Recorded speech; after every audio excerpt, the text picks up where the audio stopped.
문제 한번 같이 한번 살펴보겠습니다. 자, 문제 한번 해석을 해봐야 되겠죠?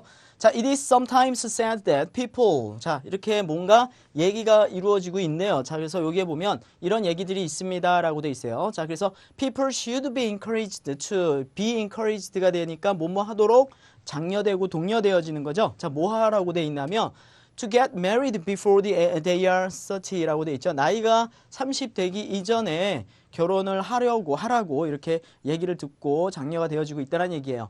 자, 왜냐하면 this is the best for both 뭡니까? both for the individual and for society. 사회와 그다음에 개인 모두에게 어떤 혜택을 주기 때문에 이게 좀 좋은 부분이다 이런 얘기를 하는 거죠. 일찍 결혼을 하면 거기에 대해서 찬성을 합니까? 라는 얘기죠. 그래서 거기에 대해서 좋다라고 되어 있는데 자, 문제에 보면 항상 이렇게 우리가 해야 될 타스크가 있어요. 우리가 해야 되는 게 그게 뭐냐 하면 이 주제에 대해서 내가 동의합니까? 동의하지 않습니까? 라고 물어본 거죠.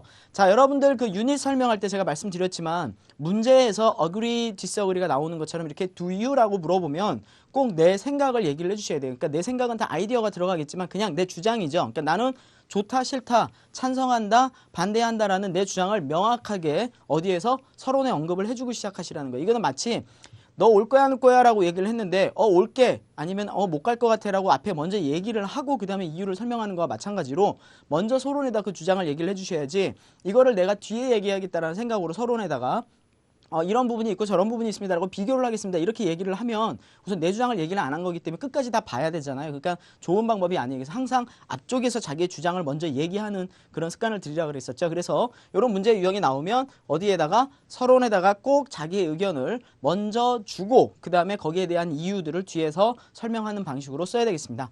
자, 앞에서는 아이디어가 지금 몇 개 나와 있습니까? 하나밖에 없는 거죠. 자, 그래서 여기는 뭐 이렇게 반대 의견으로 되어 있는 내용은 없는 거예요. 그래서 지금 뭐라고 되어 있냐면 여러분 읽어보셨겠지만 자, 나이가 30이 되기 이전에 결혼을 하는 게 좋겠다라는 거예요. 그게 개인뿐만 아니라 사회에도 혜택을 주겠다. 도움이 되겠다라는 얘기잖아요.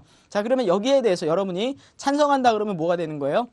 30 전에 결혼을 해야 된다라는 게 답이 되겠고 자, 그 다음에 반대한다 그러면 30 전에 하면 뭐 좋지 않다, 뭐 아주 나쁜 일이 있을 것 같다, 뭐 이렇게 얘기할 수도 있겠고요. 제가 세 가지 얘기를 했었는데, 자, 그렇게 하는 것이 베네피셜 하냐 안 하냐, 그죠? 그 개념으로 우리가 반대 의견 뽑아낼 수 있을 것 같고, 또는 이게 필요하냐 안 하냐, 자, 그렇게 할 필요가 있느냐. 자, 그 다음에 세 번째가 뭐라 그랬습니까? 가능하냐 안 하냐. 자, 그래서 요 세 가지. 그래서 beneficial or not, necessary or not, 그 다음에 possible or not 요 개념으로 반대 의견을 뽑으면 편하겠다 그랬었어요. 자, 그럼 요거 같은 경우는 이렇게 했을 때 좋을 거냐 나쁠 거냐 이렇게 해도 되겠지만 그렇죠? 이렇게 하는 게 불가능하다라는 방법으로 반대 의견을 펼쳐도 괜찮을 것 같다라는 거예요. 그래서 요 세 가지 포인트를 얘기를 했었는데 자, 저는 오늘 요 세 번째 자, 이렇게 하면 좋죠. 누구든 다 알고 있죠. 하지만 이렇게 하기 힘든 이유에 대해서 한번 얘기를 전개를 해볼 겁니다. 자, 그래서 우선 여기에서는 의견이 하나만 나왔어요. 그래서 결혼을 30전 전에 하는 게 좋으냐 안 좋으냐 그렇게 나와 있는데 어떤 사람은 좋다고 하지만 나는 나쁘다라고 얘기를 하는 게 아니고 뭐라고요? 이렇게 하는 게 불가능해 라는 형태로 그래서 어쨌든 디스어그리에 초점을 맞춰서 글을 써보도록 할 겁니다. 자, 우선 여러분들 요거를 했으니까 이제 본문 구성에 대해서 고민을 해봐야 될 거 아니에요. 그죠? 자, 이거를 봤으면 본문을 2개를 나누거든 3개를 나누든 뭔가 결정을 해야 될 텐데 두 가지 방식으로 나눌 겁니다. 그래서 한번 저거 본문 구성을 어떻게 할지에 대해서 한번 다시 보도록 할게요. 화면을 한번 보시면요. 자, 처음에 케이스 1은요. 첫 번째 의견을 주겠다라는 거죠. 자, 아까 케이스 1은 뭐 어떤 경우냐 하면 이제 첫 번째 나는 본문을 이런 식으로 구성을 하겠다. 그다음에 두 번째 케이스를 제가 또 화면에 보여 드릴 건데 첫 번째 케이스는 내가 찬성을 하던 반대를 하던 그 이유를 얘기하겠다라는 거죠. 의견이라고 돼 있지만 사실은 이제 이유라는 개념이죠. 첫 번째 의견. 내가 찬성을 하던 반대하던 첫 번째 이유. 두 번째 이유는 뭐예요?